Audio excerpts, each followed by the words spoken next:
Okay. I'm going to give a couple examples of why Christian epistemology is brutally flawed and has in within its own just the practices and the results within its own faith demonstrate to me that it is flawed. It is a false ideology, and people should not be surprised when people don't believe in it. So, can I say Kanbei 85? You did say that a Christian worldview is the most rational view of the universe. The funny thing is that it's a particular Christian epistemology. Every apologist has said this is a particular Christian epistemology that most Christians don't follow, and they call them, well, they're not really Christian. So I'm pretty sure you may call these people not really Christian because they don't follow the moral, they don't interpret the scripture in a direct, in a specific sense where they'll have the right answers for morality. So this is an example. I'm sure you probably will tell me, well, they misinterpreted the scripture, but I'm going to give it to you. Dale Newman, 47. He was trained to be a Pentecostal minister, and he had an 11-year-old daughter that had diabetes and was really suffering from diabetes. He opted not to take her daughter to the hospital and seek medical treatment. Now, there's nothing in Scripture that specifically forbids someone not to seek medical treatment and instead pray for them and trust that God will heal them. Again, there's nothing in Scripture, from my understanding, that specifically prohibits someone seeking medical attention, forfeiting medical attention or opting not to have medical attention in order to pray for this person and trust that God will heal them. Nothing. Okay? So what happened? Unfortunately, the 11-year-old daughter died. Now, here's the point. Even if there was something in Scripture that said it, my question to the apologist is, why did this loyal minister, I think he's loyal to nothing, why did this minister, how come this minister did not get this message? I'm sure he read the Bible. I'm sure he's loyal. He's read the Bible many times. Pentecostals are devout.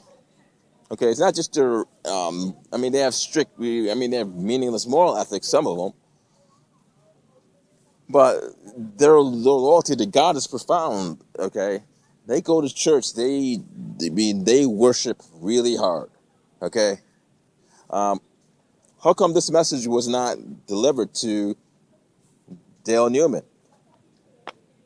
Okay, the problem is that with a Christian worldview, I don't see, perhaps, because I know that the apologists will sit there and say that God can just do whatever he wants. So basically, any logic I come up with that's common, you could say, well, God's logic is different.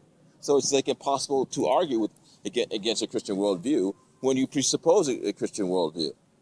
It's the same thing, Ken. You say that an atheist worldview is, you're frustrated with somebody with an atheist bias, but I'm frustrated with a Christian with a Christian worldview bias. Because anything I say, they're going to say, well, God has different logic. I don't know what to say, but I just have a question. I just find it strange that this person worships the same God, believes in the Trinity, because I know Pentecostals do. They believe in fire and brimstone hell. Most of them do. And they also believe in people on faith healing. They believe that if you pray to God and you believe that God will heal your whoever, your daughter or whoever, that God will do it. And Dale believed. He said he expected He expected that God would heal her daughter. And he never expected her to die. And she did. Now, does this break his faith? Who knows? He could easily say that there was some reason, because there's always there's always a reason that you don't know. The apologist's justification for irrationality is that there's a reason that you don't know. It's not irrationality. There's a reason that you don't know for every single thing. And then he points out that God's omnipotent, all-knowing, and you don't know. This is a temporal universe, so you'll find out in heaven. That's basically what he's saying. You'll find out in heaven. Just make sure you get there. That's the answer for everything. That's the answer for everything for the Protestant evangelical. Every irrational, just crazy thing is answered by, it just looks irrational. You don't know. You're not infinite. God must have some reason. You must trust. Well, what happens when this guy trusts? That's the virtue of the evangelical Protestant. Trust. Trust. Trust. Trust God. No matter what condition. Look at the story of Abraham and Isaac. It's right there. That guy was grounded right there. That's what he was following. He was following that. He had no reason to trust God, but he did. The reason is simply what? What is the reason? Because you have to trust? I don't know, man. It doesn't make sense to me. And I can find ample examples of these things. I've heard ample examples of these things. But yet, the apologist continues to say that the atheist is trying to find ways to discredit his beliefs. I know faith healing works. Since I know what God exists and I know faith healing works, and I know that I'm going to be held accountable to my sins, these are the accusations that the apologist directs towards me. He says, I know God exists. Really? Really? You think that this person, I mean, depends on how much he's not indoctrinated. You think this person might just think, you know what? Perhaps this is a bunch of garbage. Maybe it is. I don't know if this is going to be. It may just strengthen his faith. He can go either way. He'll be even more ardent at Pentecostal, or he might just drop off. But there's no guarantee that this person is just going to be in disbelief.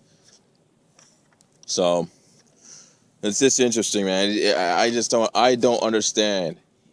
I don't understand how someone can say this Christian and biblical worldview based on a belief in God in Scripture will lead you to the truth. I just don't get it. Have a nice day.